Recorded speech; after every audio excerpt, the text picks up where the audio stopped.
Welcome, and thank you for joining us for another one of Mike and Billy's Whiskey Reviews. Today it's just Mike. Billy unfortunately was not able to make it.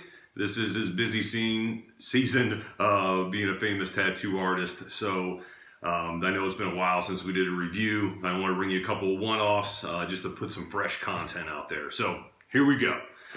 Today I'm going to bring you the Springbank 10-year-old, 46% ABV, uncolored, unchill filtered. Let me tell you a little bit about Springbank. Springbank is a Campbeltown whiskey. For those of you who don't know where that's at, it is on the west coast of the mainland of Scotland. Not too far from the island of Islay, actually. There's a little peninsula on the west coast, and right there they make Springbank and some other whiskeys that they've actually given its own region, which again is Campbeltown. So Springbank, a little bit unique in they make three different variations of their whiskey. They make the Springbank here, which is lightly peated and 2.5 times distilled. I'll get right back to that. They make the Hazelburn, which is unpeated and triple distilled. And then they make the Long Row, which is a heavily peated whiskey, at least comparatively, and is 2 times distilled. Now coming back to the distillate part, I mentioned that Springbank was 2.5 times distilled. Wonder, how does that happen? Actually, I had the exact same question. How do you distill something 2.5 times? So I guess with the batches they run a batch through it 3 times, distill it, and then one at 2, and then mix them together. That's how they come up with the 2.5 times. So a little bit unique as far as Scotch whiskey is concerned. Something else that I like about Springbank a lot is the fact that all their whiskeys are uncolored and unchill filtered, so they're really doing it the right way. Me being a big whiskey fan and Scotch whiskey fan, I personally don't feel they need colorant, but I'm not going to go off on a tangent on that regard. I want to tell you a little bit about the Springbank 10. So Springbank among whiskey reviewers has, kind of gotten a lot of good pub lately. One of my good friends, Keith, you know him as the Master of Malt. He really turned me on to this whiskey and recommended it highly. I got the 16-year-old local barley. I think the 11-year-old local barley. I've tried the 18, the 15, I believe, but want to bring more of these Springbanks to you as I get them. Just kind of tell you what I think, and hopefully give you another avenue as far as figuring out if a whiskey is right for you before you purchase it. So, to get into it, again, the Springbank 10-year-old, 46% ABV, uncolored, unchill filtered. First of all, let me give you the color. It is a nice, light straw gold. It almost looks like sunshine in a glass. Let me give it a quick little swirl, tell you about the legs. Nice little whiskey line here. They don't come down too quickly. But you see the tears are starting to form on the glass here. It looks a little oily, which is a good thing in my opinion. And now you kind of see the tears start to come down, slowly, oily. Ooh, good sign. Let's get to it. It's an interesting nose. This is touted as a peated whiskey, and it is a peated whiskey. But having a lot of experience with the Islay whiskeys, especially the Southern Isles, Lagavulin and Lafroy Ardbeg, this is not a heavily peated whiskey, at least not by my standards. There's a light smoke. A little bit of oak coming up.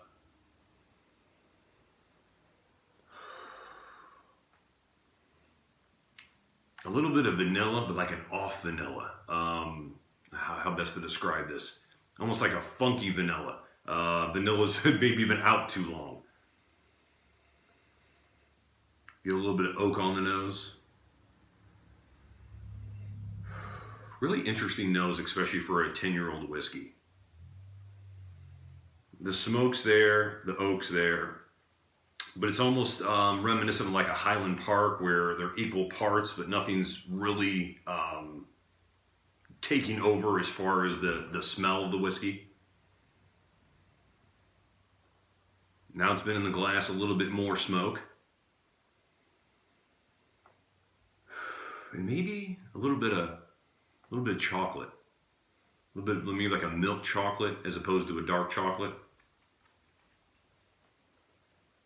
It's a pleasant smell. It's light. It's not really overpowering in any way. Not overly, don't take this the wrong way, but memorable in any way, shape, or form. It's nice. A little bit of smoke, a little bit of oak, a little bit of vanilla, a little bit of chocolate. But just, you know, hints of each one of these. It's nice.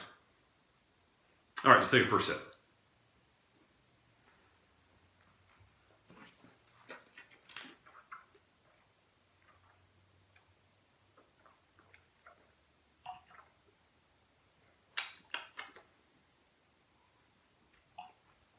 It's interesting.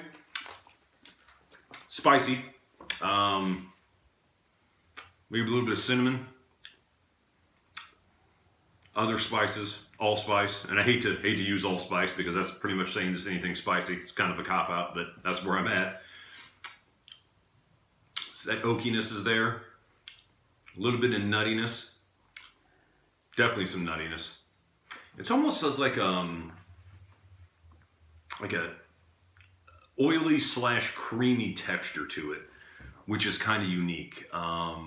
I didn't get those from some of the other Springbanks I tried, and that's why I always kind of want to go back to the beginning, like with this 10-year-old, just to kind of see what the difference is between the ones that I've tried that were older and some of the more base offerings. And know that this is the base offering. This is essentially the standard offering from Springbank. And for 10 years old, it's a good whiskey. I think I picked this up for roughly $45 American. I had to order it off Master of Malt, so there was some shipping involved. Basically $45 American is what I picked it up for. Now, I will say this. It's not an overly aged or a whiskey that, you know, has all these exploding flavors all over the place. It's pretty subdued as far as the flavors that I'm describing. And it's kind of just scratching the surface of what Springbanks can really be. But again, for roughly $45 American, it's a really good whiskey. Probably not something I would stock on a regular basis. I'd probably look to a few of the older whiskeys. Again, being a standard offering or the basic offering from Springbank, it's a good whiskey. But, you know, depending on where you are on your whiskey journey, maybe not something you want to start with as far as your first Springbank if you're used to older whiskeys. All right, let me get back to the flavor and smell with a little bit of water that if you noticed I added. Kind of lightened it up a little bit. I get less smoke now, less oak. Actually, the water just kind of drowned it out quite a bit. The other flavors, that is. I mean, I still get the oak, the smoke, a little bit of vanilla, a little bit like seashore. When I said funky vanilla at first, that's kind of what I'm thinking I meant by that, is like a vanilla by the seashore, if that's like vanilla and a little bit of maritime smell to it. All right, one more sip.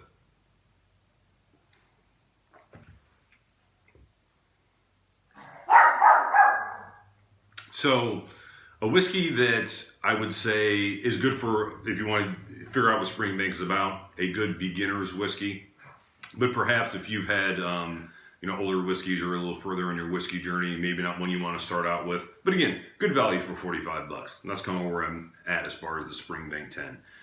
As far as a whiskey score, you know, it's for what it is. You know, maybe it's an 85, 86 whiskey, but for $45, that's a really good whiskey buy. So anyway, that's what I think of the Springbank 10.